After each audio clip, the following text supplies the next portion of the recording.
Greetings and welcome to the third movie night extravaganza takeover of the This Is Revolution podcast. My name is Forrest Miller, host of Movie Night Extravaganza. Tonight, we will be talking about Elaine May's 1976 drama, Mikey and Nicky, a film about male friendship, betrayal, and the complicated bonds that we form. It's also a movie about two wise guys or illegitimate entrepreneurs on a road trip. Now, before I bring in the panelists for the evening, I'd like to remind you to like and subscribe to both the Movie Night Extravaganza, YouTube, and This Is Revolution if you're not already, although I'd assume you probably are. You can also support Movie Night Extravaganza and This Is Revolution on Patreon, where you get access to all kinds of amazing discussions and interviews. We want to start making some content for that, so hopefully we get some patrons soon through this. Anyway, all the links are in the description. So without further ado, I'm going to bring on the panelists. First of all, we have Conan Neutron, host of Protonic Reversal, and Conan Neutron and the Secret Friends. How is it going? It's going great. I'm happy to be here. I think Mikey and Nicky is a hell of a watch, and basically soon after I saw it, it was probably my one of my more favorite recent discoveries, being in the last year or two, and it holds up to repeat viewings, and I'm really looking forward to discussing it with you guys. Yeah, it seems to be a movie that really wasn't, really kind of got rediscovered, right? Like the Blu-ray came out in 2019, and it seemed like for a few decades between then and the release, it kind of slipped under the radar.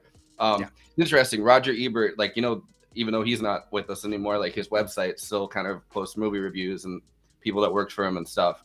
And I was reading the one in 2019, the Blu-ray, when the Blu-ray was released, and they did another review for it. And it was interesting that I don't even think they reviewed it that heavily when it came out. Anyway, our second guest tonight is Majority Report frequent contributor Matthew Film Guy Weiss, with no the coming. That's cost extra. The is if you want to take his class, his film discussion class that is happening right now. If you want to promo that for a second. Yeah, you can go to my Twitter at Langdon Boom and see the pinned tweet, which is to my online film appreciation class. We watch a new movie every week and then get on Zoom to have a pretty deep. We do the hard work. We do the heavy work when it comes to films. We watch some serious stuff. It's good to have a group of people to chew it over with, and we go to some deep places on movies. So come check us out. It's actually every Tuesday for the next 7 Tuesdays still. You can also go to my letterbox and see all the movies that I've shown in it to give you a taste of what you're in for. Does Sam Cedar still have family members that are in it? Or yep, his sister is still a member of the class. At one point I had 2 Cedar sisters, but I guess one is busy. It's the class meets at noon on a Tuesday, so it's a lot of retired people and students, and fewer people in the middle. But it's actually a really cool eclectic group. But sometimes people have jobs. I don't know where the priorities are. I don't, but So you should come to the class. Well, no job is also no income, but I recommend everybody. I think you know somebody that might be able to hook you up. Let's all right. Yeah. So I want to play the trailer first. This is the trailer that Matthew you sent to us to play. Would now be a good time to mention, show my hand, that I feel like this is probably my all-time favorite movie. Yeah, I was gonna ask you to give us that intro. Not gonna be cagey about it. After we watch the trailer. But Gene, do you want to play the trailer?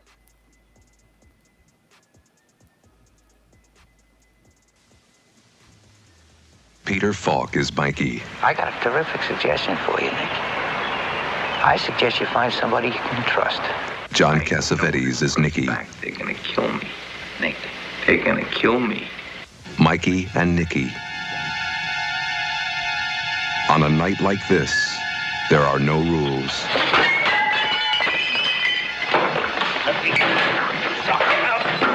You give me that in 30 seconds, you hear me, or I'll kill you. I'm gonna die. You're not gonna die. What do you think they're planning?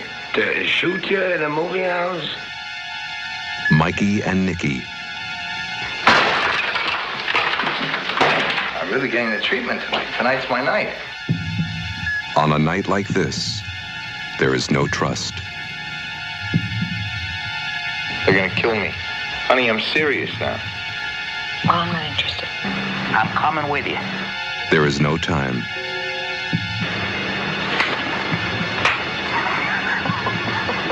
I know it for a fact. They're gonna kill me. You are not gonna die. On a night like this, there is no choice. Peter Falk, John Cassavetes, Mikey and Nicky. Written and directed by Elaine May. Ma, if anything happens to me, Mikey did it. Yeah, I really like that music kind of adds a completely different element of suspense than the actual movie has. It's like that nonstop sting. Yeah, the cutting of that trailer is like exhibit A for you can make a trailer that does not represent the movie. I mean, it does in some moments, but it's so funny how they really wanted it to be like a desperate, paranoid 70s thriller. Yeah, like they add, because I think that this movie really is doused in paranoia. Like the entirety of it is doused in paranoia, especially the beginning. But the paranoia is actually represented in a really interesting way, and I'll get to this after, after we have you, introduce this as your favorite movie. Because in terms of Matthew Film Guy, if he says that this is his favorite movie, I think this is really an opinion that everybody should heed. So do you want to give us the background and why this is your favorite movie? Okay, well, I mean, I'll just say I completely understand why this movie sort of got ignored. I mean, it's extremely difficult to pin down.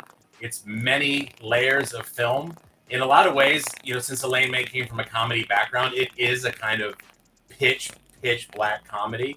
It's nominally a gangster movie, but in reality, and this is coming from the heart, I think this is a deep investigation of consciousness, of individuality, the human condition itself. Okay, I know that's like capital letters, but at its essence, and we'll talk about all the examples and all the things that are great about this movie. I think are exhibiting this. It's a movie that asks us what it costs and what it gains us to realize that we have an inside and an outside, right? Like our inner selves and our social selves. And it makes us face a lot of very painful truths that we spend, most of our lives trying to ignore. Yeah. And so maybe going through the basic plot. I mean, the basic plot is really simple, right? Nicky is it's ridiculously simple. You want to take that? Well, so just Nicky is at the beginning we don't know whether he's actually done it, but a bookie has gotten killed after robbing the mob boss that both he and Mikey work for, and he feels like he's next, and he's holed up in a hotel room, and he calls Mikey, who's his childhood best friend, and he asks for help, and he's basically begging for help, but he's also afraid that Mikey's been sent by the mob boss to kill him. So there's this element of paranoia throughout the first 20 minutes, and from there it kind of turns into a road trip as they run from place to place, and a hitman is chasing them, and Mikey is on the phone with the hitman. Played by the great Ned Beatty.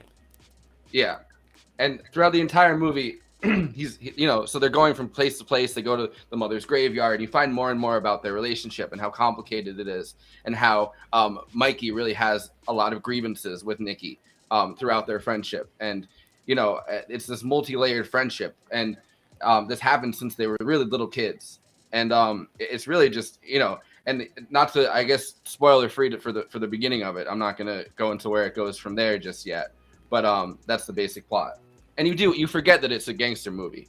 I don't think that for a lot of it it's really just a movie about two friends on a semi road trip. It's an overused phrase these days, but it is really dudes being dudes to a certain degree, and that's kind of wherein lies just guys being dudes.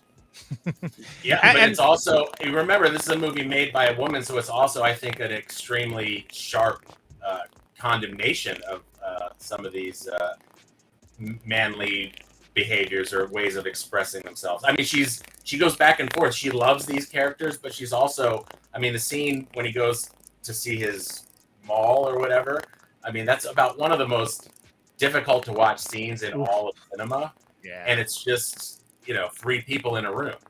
Yeah. And a lot of the movie is just the two of them. A lot of the movie is just Mikey and Nicky and their interactions and how complicated these things are where you're friends with someone. But, I think narcissism plays a big role, right? Like, I think Nicky is kind of a textbook narcissist, somebody that really can't see outside of themselves, which is where that consciousness thing comes in. And Mikey is obviously, a classic victim or, somebody with a lot of grievances that feels like they've maybe been kicked around more than they deserve to be and that they can't get ahead. So it's this classic dynamic where the narcissist is able to get ahead and breeze through it, but also pushes the boundaries on people so much that, he gets into the situation where the mob boss wants to kill him.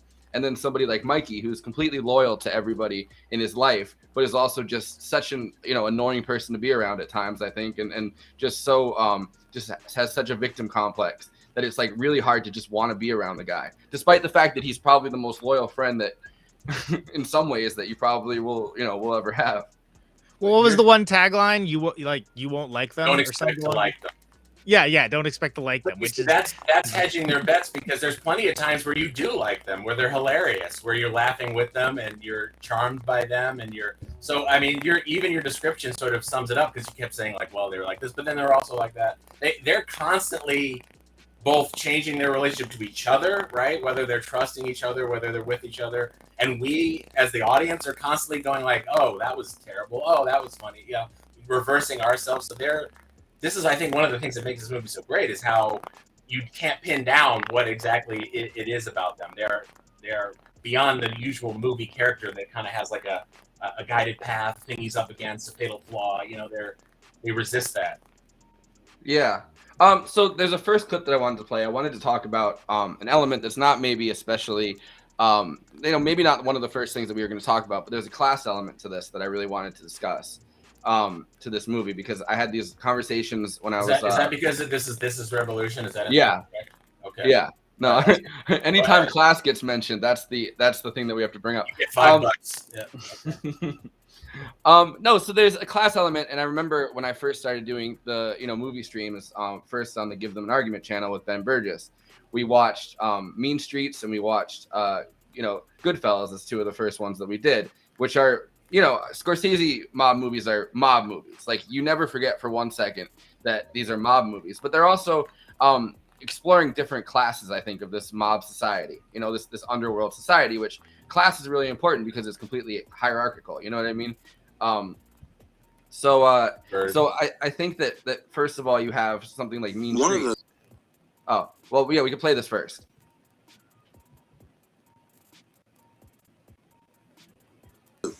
Points that I knew I wanted to talk about tonight was the fact that Mikey and Nicky are two characters from a class of society that I haven't seen put on the screen. They're kind of, low middle class guys and not very likable men. Tell me a little bit about this class of society, how much you know about it, and do you think if you agree with what I'm saying?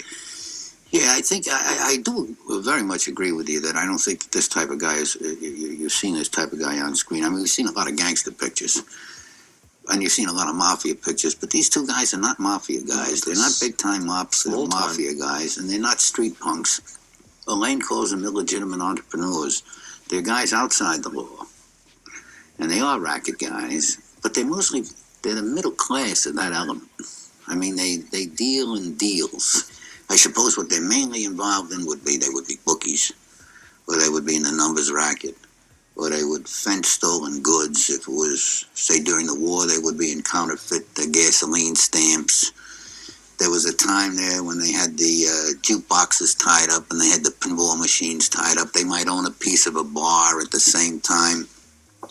I suppose now they're into pirating films, films that have been taken off.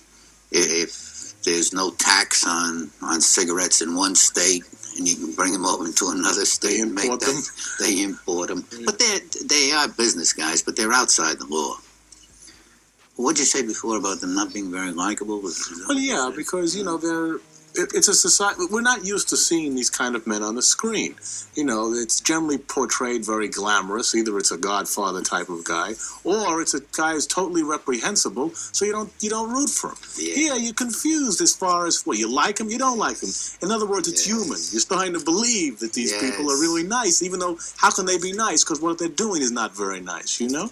Yes, it's very true. What you said about we don't mind people who kill people because we love the gangsters. You know, I don't know how we're going to react to a gangster who's not very effective at his job, and not in a comic way. You know, it's somebody who, at the same time that he's supposed to be a killer, he's also a victim, and that kind of thing. And it is true, they aren't very likable, are they? No. And also, but the one guy is, at least my guy, I think, is reachable. Mikey. Yeah, I think Mikey is reachable. That's why I was attracted to him. Well, emotionally reachable, you know what I mean? Well, I think that Nicky is in a way, too. The problem, there's one thing about him that's very, very sad for me, too, because he seems to relate to everybody but the people that really matter to him. You know, he's terrific with strangers. He's terrific with people that don't matter. But the ones that really matter, like his wife and Mikey, doesn't seem to be able to make it with. Yes, he has a kind of he has personality and charm, and he can seduce people, and he has a kind of flamboyance, and he's got a good sense of humor. And I suppose if you're an older guy, like the boss of this mob, Resnick, it's nice to be around Nicky because he'll go out and he'll get you girls, and you'll have a good time with him, and the life, that night will be a little bit more exciting. The trouble with Nicky is that he can't sustain any kind of loyalty to anybody, in the sense that you might go out and have a terrific time with Nick and feel very close to him, but if you invited him up to the house and you went to the bathroom and your wallet was laying around, I don't think he would take the whole wallet. But he'd reach in there and he'd remove maybe $8 and leave the rest. He'd leave the rest, and then if you caught him at it, I think he'd almost convince you that he needed it very badly, and the reason he didn't want to say anything to you was because he didn't want to make you uncomfortable, and he had every intention of putting it back, and he'd probably half sell you on it, Right. He's a guy that is always looking for the edge, and if you're a friend of his, he's going to hurt you. He's going to disappoint you somewhere down the line. Well, you have one thing that I remember so well in that film, where you really get mad to him and say, the only time I really ever see you is when you're sick or you need me. Yes, that's a wonderful line. Yes. The line is, unless you're sick or in trouble, you don't know I'm alive.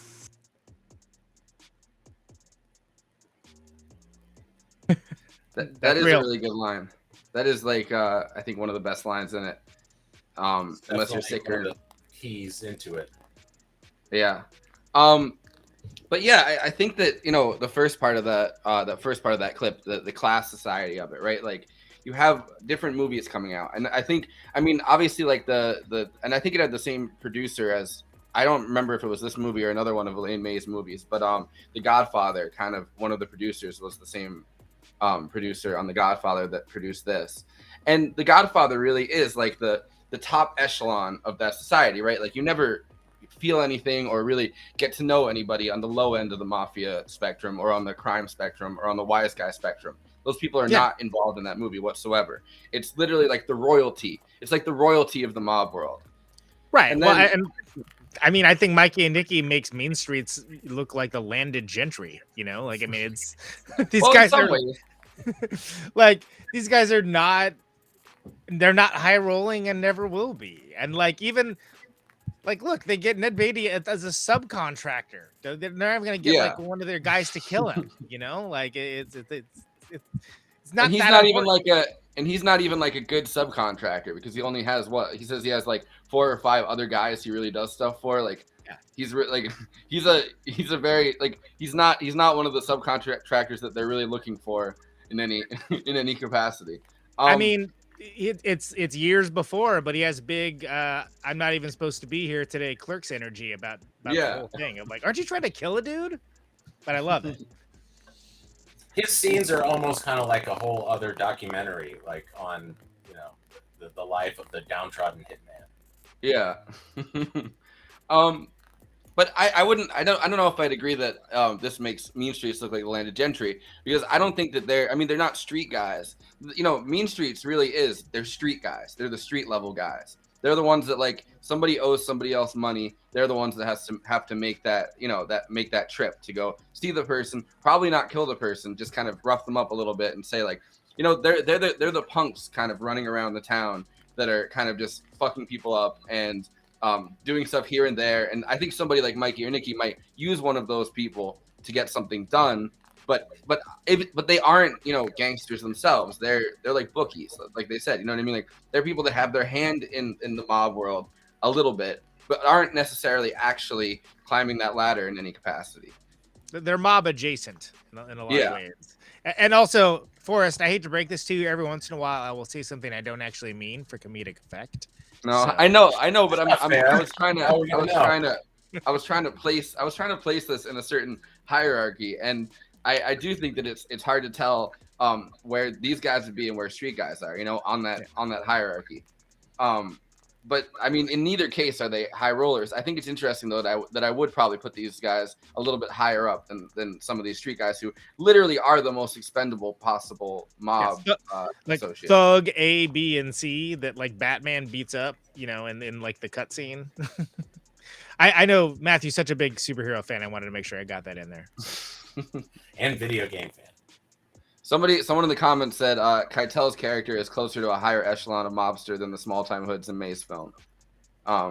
Yeah, I mean, he has his uncle or whatever he has that nepotism connection in Mean Streets. But just saying, these are not the guys that are running around in the streets is what I'm saying. You know what I mean? Like, I guess maybe in some capacity they'd be the ones that are getting collected on, right? Like, well, Peter Falk can pass for a legitimate businessman in, like, a middle class, security patrolled neighborhood. So that's basically your biggest sort of entry into, like, what his level of earnings are. I think this is a mob movie only because Elaine May had this story in her family relatives that either knew of or somehow were involved in a similar situation.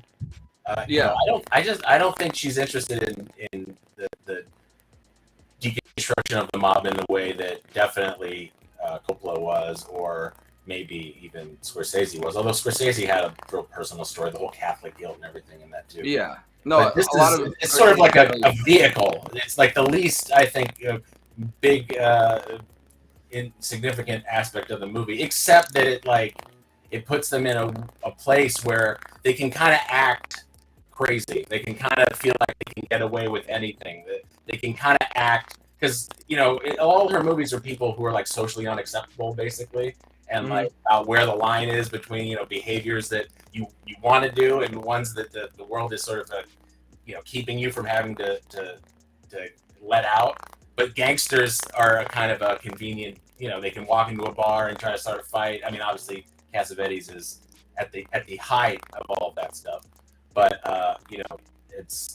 I think it's a vehicle for that. Well, it creates a frenzy. I mean, it creates a frenzy that doesn't really happen in regular life, right? Like, I mean, we don't. In like a normal, people might be kind of downtrodden and feeling like in this kind of heightened situation, but you're never really in daily life in that kind of heightened situation where you're in a hotel room freaking out, thinking someone's coming to kill you. Right. Unless you've done something, or unless you're, some kind of criminal or a mobster, like, you know what I mean? Like, that's really the only time that you could create a situation that frenzied in which the rest of the movie can kind of jump off from. I just think Elaine May is asking what does it mean to be a normal person? Like, she is she is notoriously difficult to work with, perfectionist. The story of the making of this movie is its whole own episode of the legal wranglings and the subterfuges and everything. Yeah, do you want to go into some of that? I mean, it's worth going into and reading more of your own to get the full backstory. But basically, she signed a contract saying that she had a final cut, and the studio changed hands as it does, and then she threatened to basically steal. She stole and shuttled away reels of the film when the studio demanded them back, because she took her years and she didn't even get anywhere. And she and Cassavetes and Falk were, like, hidden out in Chinatown in, like, an abandoned warehouse editing this, apparently, and they had to, like, send private detectives to find her. So anyway, I just think this is a metaphor for how difficult the creative process is for her. How she's not a very smooth social operator, basically, and that's why it's so funny and bizarre. It's because it's all these scenarios that these characters who don't obey those laws keep getting into, and it's like it's exaggerated, it's wild, it's crazy. Well, a big thing is that there was a deal that she had struck with the first studio, I think, where she got final cut. But then on top of that, she traded away that any overproduction that had like any overtime on production, more like anytime the movie went over budget, it would come out of her cut, like her money cut. So financially, when they started going way over production, it started draining away the money that she was going to get from it. And the studio tried to renegotiate and say, all right, well, look, you don't have to pay this much money. It's millions of dollars, but then now we get final cut. Which is apparently all the court fees wound up being more than what they would have just paid her when they finally all was said and done, what they would have owed her. Actually, I can just tell you this, there's like not very many books on the subject, but this guy wrote this one. It's sort of like a personal memoir of his enjoyment of it, but also chock full of a lot of history if you're interested in those kind of facts. Oh, nice. Stories. It's compelling. Yeah, I found that Peter Falk, the entire interview, really interesting because he had signed on before there was any real plan to make this movie. Like, he was kind of the first person that Elaine May, because they had acted in movies before. And he says earlier in that interview, he said, the movie that they had acted in together wasn't very good. But she said, hey, I have this new idea. Here's a script. And he read it. And he's like, I'm really into this idea. And then John Cassavetes is obviously someone he was friends with. But originally they had, I can't remember who the other actor is, but it wasn't even the first. It was Charles Grodin. Yeah. Who was in Heartbreak Kid. Heartbreak Kid. The other Elaine May, great work. We are talking about Mikey and Nicky, the 1970. Someone said in the comments, what are you talking about? We're talking about Mikey and Nicky. Yeah, Charles Grodin at his sweatiest and most sort of sleazy best for Heartbreak Kid. But I think something I want to say with Mikey and Nicky while I have the chance is that I think it's really amazing how meticulously crafted it is while seeming very ephemeral, like of the moment. Roughshod. Yeah, you forget that, it's not like if you watch Goodfellas, you're like, I am watching a gangster movie right now. I am watching these gangsters be gangsters and doing the thing that gangsters do. You forget about that when you're watching Mike and Nicky. You're just watching these two guys that clearly have been friends for forever, but like have massive problems as well. And like you just you're like learning their entire lives in a night. Yeah, and it kind of chips away at their entire life, like, you know what I mean, throughout the course of this movie. Like it seems like in the beginning the friendship seems very simple, I think, right? Like he's there for him in the moment, he's taking care of him, he almost has like this parental or like motherly maternal relationship with him where he's offering him I don't know, it's like what the name of Jelly-U-Cell. Yeah, it's like Tums, like an antacid. He's offering the antacid for his ulcer. He's afraid the ulcer is going to perforate, so he's running down to the coffee place, and that's kind of I think that could be played for comedy so well. The which I think a lot of this movie could, but when the opening scene is funny, hilarious. I came as soon as I got your towel too. That's another great comedic moment. That's the one. It's a dark comedy. It really is. Yeah, and it's really funny when he runs down to the coffee shop and he's shaking the guy and he's like, I want that right now because I'm crazy. You know what I mean? Like, so there's that whole scene. He runs back upstairs, and it seems like they have a pretty simple friendship. And then they leave and they get to that bar and you see him talking to the hitman, or who's presumably the hitman. And you're like, holy shit! Like, this is a more complicated friendship than it seems. Like, it seemed like we were very convinced, I think, by Mikey's performance in the first scene that Yeah. So we're very convinced that he really cares about this guy and he's taking care of him. And then the second scene, the second location, he's on the phone with the hitman and you're like, holy shit, is he going to betray him? And then throughout the rest of the movie, he's talking to the hitman, he's talking to his wife on different phone lines. And you're wondering the entire time, like, is he slowly realizing, oh, this person is my friend, I don't want to. And it seems like he is. They're sitting on the bus and he's like, I'm going to come with you. And in that moment, you really believe, like, oh, maybe he's giving the guy false locations, or maybe he's helping him escape, or all these different questions start coming up, and it seems like they have this really tender friendship that's been going on forever. And then they get to the graveyard after being on the bus, and and it really gets far more intense in that scene. You know, with and really just, you know, the question of that friendship, where I wrote down the quote that I wanted to use, where he's like, where Nicky says, "That's the reason we're such good friends, because we remember each other from when we were kids. Things that happened when we were kids, no one else knows about that. That's in our heads. That's how we know they really happened." And then Mikey says, "What are you talking about? I really know what happened when I was a kid." And he's like, "Yeah, but no one else does. I mean, everyone else knew when we were kids was dead." And he says, "So what? I remember what happened. I tell Annie about a lot of things that happened to me when I was a kid, and she enjoys hearing about them." So you start realizing that, you know, Nicky really, really needs him. You know, really needs him, and he's this one last connection to his childhood, and that's why they act like kids. I mean, they act like adolescents throughout a lot of the movie. Like, they run away from the bus, they're whooping and they're cheering and all that, and like they're acting like little kids once again. And you realize that there's this deep psychic connection between the two of them, that, like, you know, can you really betray somebody? Not a small time betrayal, but like, can you really give somebody up for death when you guys have been that close? Yeah. And eventually we realize how he could do that. Yeah. But so I think that's an interesting, it's kind of like you're watching a relationship on an incline, right? And after that graveyard scene, they go to the Guma's the Guma's apartment for some gabagool. Yeah. I don't think they did. You got anything in this fridge? You got some? I mean, they work for Jewish gangsters, so they must have gone for gefilte fish. I don't know what it was. Well, no, Mikey's a Jewish gangster. Nicky is a Catholic. Yeah, right. The mother's in the Catholic. But remember, Mikey brought Nicky in to the ring, so he vouched. Also, I mean, that's also it's an interesting scene where they're in the graveyard and he's doing the Kaddish or whatever. He's trying to do like the prayer for the deceased. Even though he doesn't believe that there's anybody there afterwards. So another one of these great contradictions that these guys have.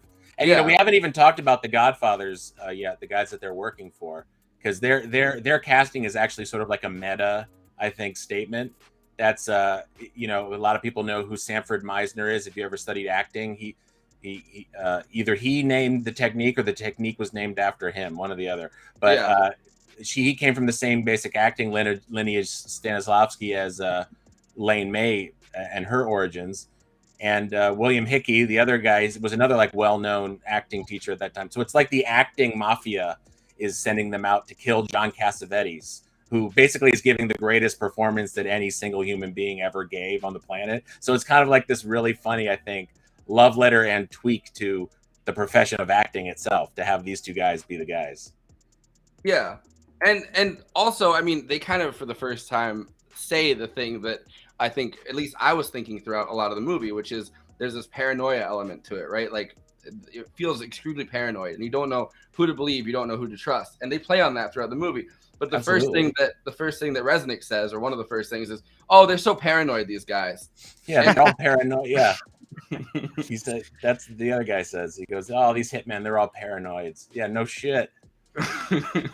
So, but that kind of, I mean, that alleviates a connection with the audience, right? Because it's in this weird moment, it's almost like he's broken the fourth wall, in the sense of like he's talking to an emotion that we've been having for the entire movie, and an emotion that's been fucking with us. Like, are these guys just paranoid? Is anyone actually even really coming? Like, the first 20 minutes, you're wondering, is anyone actually really coming? To kill Nicky? Well, you just watched the movie for the first time, and now I can't unwatch that scene and not know what I know, but knowing what I know, watching that first scene is this whole other meaning now. Like the looks, the portentous glances, like when he hands him the gun, there's all kind of things that you see after. But with the first time through, you're just like, oh, okay, this sounds like a really good friend. He came in the middle of the night, he said bringing him drugs to help his stomach, he knows him. But now, you know, within, what is it, it's only like 20 minutes. Most movies would dangle that to the last scene or something. But well, I mean, I think it kind of it does in a way. It does it in a much more nuanced way, because although you realize he's talking to the hitman, he's giving him directions, there's a part of you that's like, is he giving him fake directions? Is he actually trying to help him escape? And when you finally reach that moment where they're sitting on the bus and he's like, "I'm coming with you," you're like, maybe he's been convinced we need to get away from this hitman, and I actually legitimately am coming with you. And then that reaction comes from that great connection they make in the graveyard, which is like the most, like, this is like when you try to write drama, like you try to make like switches, you know, like they hate each other and then they fall in love with each other. And if you can do it both ways, like, you know, they they love each other, then they hate each other, then they love each other, like, and have it be believable and human and real. Like, this movie crosses them up, I don't know, about 5 times, right?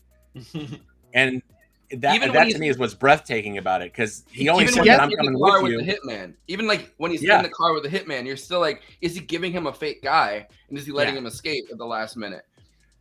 I mean, when he says, "Let me out of the car," you know, you get a little bit of sense that he's, you know. But what's his last line, right? Can we talk about last lines? Yeah. Do you want to skip to the end? I don't know. You're giving away a lot of the story, so we might as well talk about it, or you tell me what's appropriate. Yeah, if you want to talk about it. I mean, I assume that everyone. You know, I just mentioned his last line is "Run, schmuck." Right after all of that, right? He's all that time. It has that little bit of you know, it's hard to give up. You know, you mentioned it, Conan, about you know, their relationship. You know, no matter what happens, you can't make old friends after a certain age, right? You don't know this yet, Forrest, but you will someday. It's hard to make old friends after, right? You can. It's that. So the fact that they're old friends puts a lot of weight. You know, even though we see throughout the movie how Nicky treats Mikey like total shit and can't help but do it. But it's kind of like a, you know, scorpion frog kind of story. Yeah. Well, I mean, there's also this strange thing between the two of them, I think, where Nicky, I think, is a classic narcissist, right? Like, he's someone who has narcissistic tendencies in the sense of, like, he can't maintain these close bonds with anybody. His own obsession with you know, getting ahead, his own you know, just this disregard for people, this constant need to just kind of fuck people over to get, you know, what he wants, and then in the moment and not really care about it, and then to do the thing that narcissists do, where you run after the person after the fact, after you fuck them over, and like beg them to stay and be like, oh, you're my favorite person in the world, which by the end of the movie doesn't work on Mikey. Like, it does in the beginning, and he throws the watch on the ground from the father, and it doesn't work on him anymore, you know? And so you've kind of realized you're dealing with someone with such a big narcissistic personality, but you're also dealing with someone who isn't capable of making any of those instant friendships. I think that someone who would have that narcissistic personality is so good at making those instant connections. People like them, you know, people, and they're going to fuck the person over for sure. But, like, you know, people like them. People, like, in that moment, it's like they've had a friendship with them forever. Like, these connections are easy to make. Mikey's not someone who can make those connections. Nope. Mikey's someone who, you know, his loyalty. Mikey's very concerned with appearances, wanting to be respectful, wanting to be, you know, he keeps complaining that his brother Izzy, who got sick, he wasn't the favorite. He was the favorite. And you know, he's bullshitting himself the whole way through. He's very controlling and very that's, people don't respond to that, you know. And unfortunately, Nicky is extremely charming and yet almost compulsively dickish. To, you know, even basically, he could have had him escape him from the town, right, on the bus, and he's like, no, let's go see that woman, right? Like, he couldn't let it go. He had to, because basically this scene winds up being a humiliation for Mikey and this woman. And you get the feeling that a lot of Mikey's life has been a humiliation, and a lot of it at the hands of Nicky. But specifically, he's someone who's very easily humiliated. You know what I mean? Like, he's someone that's been kicked around. Yeah, because he wants everything to look right. He doesn't want his homeowners association to know that he's making money illegally, right? He wants everything to be nice, and, you know, of course, unless when it suits him, or when he's, you know, the gang. That's what the gangster edge comes in, like jumping over a counter and just grabbing what you want. Yeah. Which, before we go too far away from it, sorry, Conan. I was going to say, before we go too far away from it, I think it's also important to note that, you know, Nicky thinks of himself as the protagonist. A lot of this is about, like, the stories that, you know, he tells himself, the stories we tell ourselves, that he's like the one that has been done wrong in all these situations. Like, and it's a great example of, and I think actually a good low-key example, this movie, of toxic masculinity, which is not something you hear me advocate for very often, but like, this is a great example of it. It's a guidebook, essentially. Yeah, exactly. Yeah. And it does so without being like, you know, womp, hey, idiot, check it out. Remember, this is Elaine May's extremely jaundiced view of the way women are treated in her experience. Yeah. It's also, I think it's before, like, the term toxic masculinity gets into the mainstream lexicon, right? Like, of course. It could be 2 generations. Yeah. So I mean, this movie's older than I am, you know. So like, it's only a year younger than me. So, womp womp. But I did see it. I saw it in, I'd say, 1993 on VHS. So I've known it longer than I've known life without it. So maybe that's you've known it longer than I've been alive. If it's 93. Oh, definitely. Let's not go there. How long that list is. No, but I think it really is. It's a portrait of two different things. I think, right? It's a portrait of that toxic masculinity element, which you're 100% right about, and also I think the narcissism element, which I think those two things go hand in hand. Not always, but I think they do. I don't. When it comes to film analysis, I'm very tentative to use like clinical terminology. I think it's useful because I think he has all of those traits, but he's not like a textbook example. You know, like there's variety. I mean, maybe all real humans aren't textbook examples, right? Even the ones that are diagnosed, but you know, he's a character in a work of fiction, and I think it's limiting to think of him just in terms of what psychological realism might describe him as. Although there's so much overlap. It's less about the psychological element for me when I'm thinking about this, and more about like these relationships that I think everybody's kind of had these relationships with, you know, these narcissistic relationships, at least with somebody, you know, somebody that's self-destructive, somebody that isn't able to think outside of their own head. That isn't able to actually visualize the consequences of their actions to other people, and yet at the same time doesn't want to feel like they've been abandoned by, you know, anybody in their life that's close to them. So these destructive actions take place, and then the person chases after it trying to fix it. And it's like, well, maybe don't fucking throw the watch on the ground from the guy's father. You knew, like, you know, it's the father's watch. Maybe don't do that, and you won't have to chase after him and beg him, you know, like. So it's these impulsive actions that he does throughout the movie. But also, I just want to point out that scene where he throws the watch, he knows what we only later find out, and this is another thing that multiple viewings of this movie reveals, is he is forcing Mikey to confront his own bullshit, his own self-talk that, oh, this watch, it was given to me by my loving father to prove I was It's not. It's a total lie, and he's, in a way, it's the worst thing he does, but it's also got this freeing element to it where he's, you know, telling a hard truth to a friend.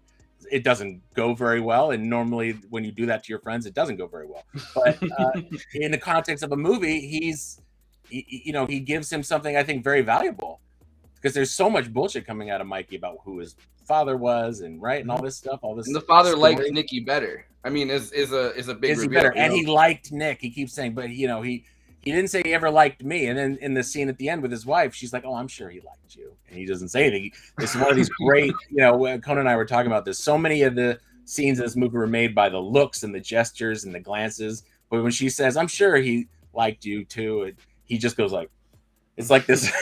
Yeah, it's devastating. More is said than, what's that? Yeah, it's totally devastating because you're just like, you know, this is another thing. It's a masterclass in his subtext, acting that tells you what's going on. It shows you what's going on while the dialogue is almost saying something else. And that to me is those are all my favorite kinds of movies. That's why they needed the miser technique.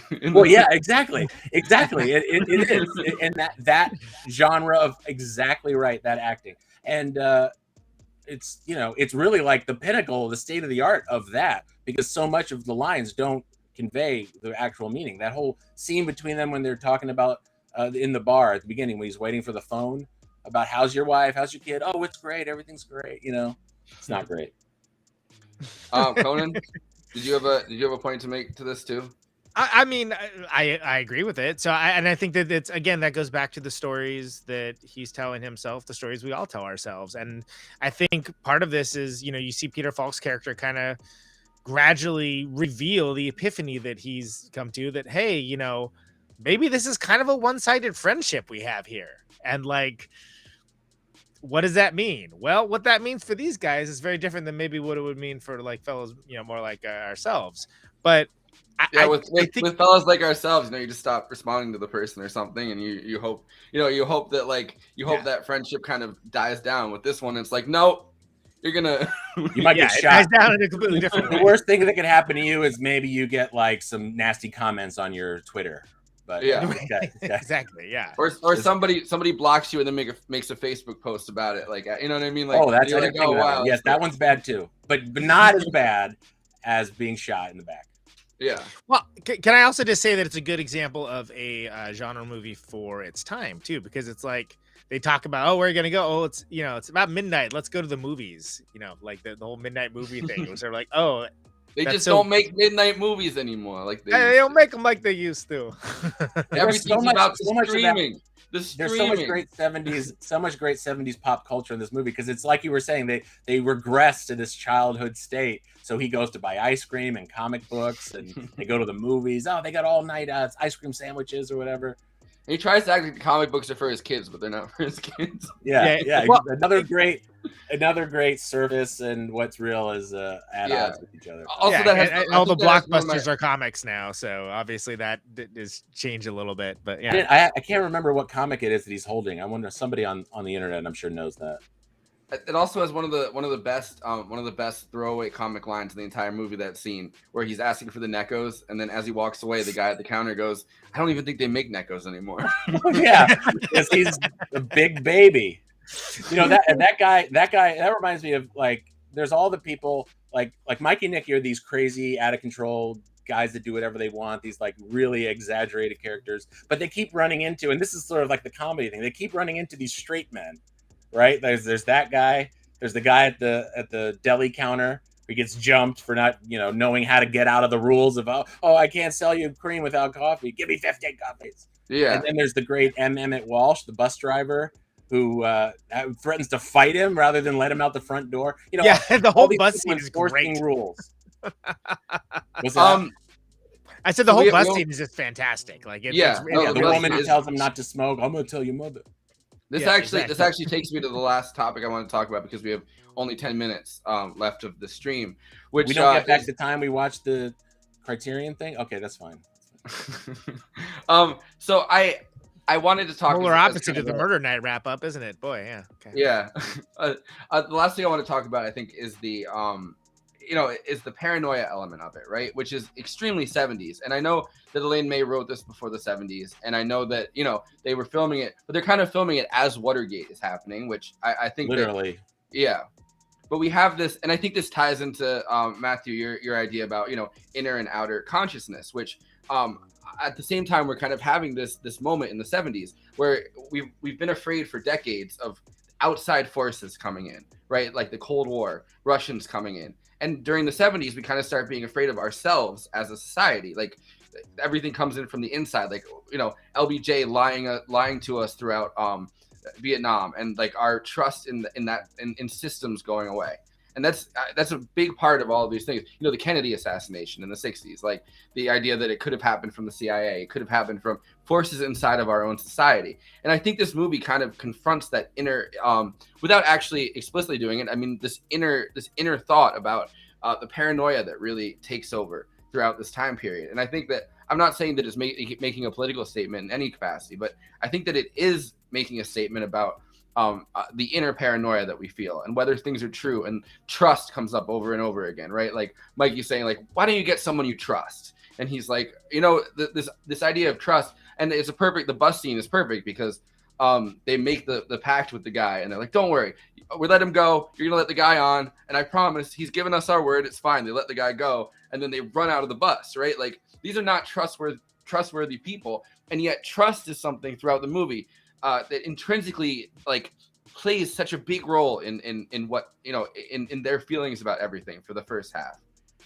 You mentioned that scene where they run off the bus as being they break the trust with the guy, but that's one of the scenes where they work in complete silent agreement. He doesn't signal him. They just both know as soon as that door's open, we're right. It kind of is the most time they're ever in tandem, the two of them. Yeah. So it shows that they have a kind of a trust, or at least a familiarity that is, I don't know, apart from their, I always think that if this is like a satire, it's a satire of all those things we talked about before about masculinity and all the downsides, but it's also a satire of the opposite, like the people who are rule bound, frozen, no imagination, these officious type people, small minded people. Those are all the people that they keep running into there. So again, it's such a multi-layered movie. It's that's one of the really stronger moments of their friendship, again, on display, not being told to you, but shown. Right. Yes, exactly. And okay, go. In that moment, there's also a complete regression to childhood. Like Sure. they run off of that bus, whooping like little kids and laughing together. And the only other time that really happens, I think, is when Nicky runs out of the bar and Mikey chases him. And for a second, there's that quick second where they're laughing, and he's like, "Where are you going?" Yeah. So in these moments where they're running, they're like they've let everything go and they're kind of engaging in this frenzy. That's the moment. And they're like slipping all over the place and stumbling. Right. Some movies would cut that out, or let's get another one. There's a million times where he actually like slips and falls, and it stays in the movie. Yeah, well, and that has to do with Elaine May just shooting hours and hours and hours of footage to get it just right. Like it's all very meticulous and planned. And I'm just going to use this opportunity to say a line I've said many times before, that if Elaine May had been a dude, she would have been able to survive Ishtar. Definitely. I like Ishtar. Ishtar is good. It's not as good as Mikey and Nicky, but it's not a bad movie. But only two women were in the Directors Guild of America before her, Ida Lupino and Dorothy Arzner. So she was a trailblazer. Yeah. And of course she was difficult. Right, exactly. And I think that like as much as she's taking off with Final Cut, she's taking off with the reels. I mean, God bless her for going to the mat. These days the idea of like putting yourself at commercial and personal risk to make a work of art is just like passe. But she was really doing it, really risking her, her whole life, her livelihood. Actually, what happened is that after this, she wrote the script for Heaven Can Wait, the remake, and like they loved her again. They're like, fine. So it's, what have you done for me lately? But think about that story too. Like if Scorsese had done that, that would be the stuff of legend, right? But people barely know who Elaine May is. This should be the stuff of legend. I'm making the legends. We'll start it. We make the legend tonight, baby. Let's do it. Well, this guy definitely was of the same mind. So it's getting out there. This book's only a few years old. So look, you gotta jump on this, and then you gotta jump on Majority Report, and you gotta tell Sam Cedar, Mikey and Nicky. And he knows that movie. Listen, the guy who turned me on to that movie was the film scholar Ray Carney, and he's the guy that he used to teach it in his classes. He's the guy that introduced me to Sam Cedar. So there's a connection here to the Mikey and Nicky through Cedar, one way or the other. I think I said this on Facebook, but I think Sam Cedar is Mikey and you're Nicky, and Mark Maron is Resnick. I like that. I don't know. They could one of them could be, or I could be. There's so many ways to make that. So who's Ned Beatty in this scenario? Yeah, I don't know. I don't know. Michael Brooks could have been at one point. I don't know. We're casting for a Ned Beatty. Yeah, exactly. It's gonna end up being Conan. Conan's gonna come in and just and he's gonna take over for Sam Cedar after he just ends. Conan, you have to tailor your suits to be 2 inches too short. That's what Beatty asked them to do for this movie. He has big 2 inches too short suit energy. Well, that would have to mean that would have to mean that Conan takes you out, and then barely gets compensated for it.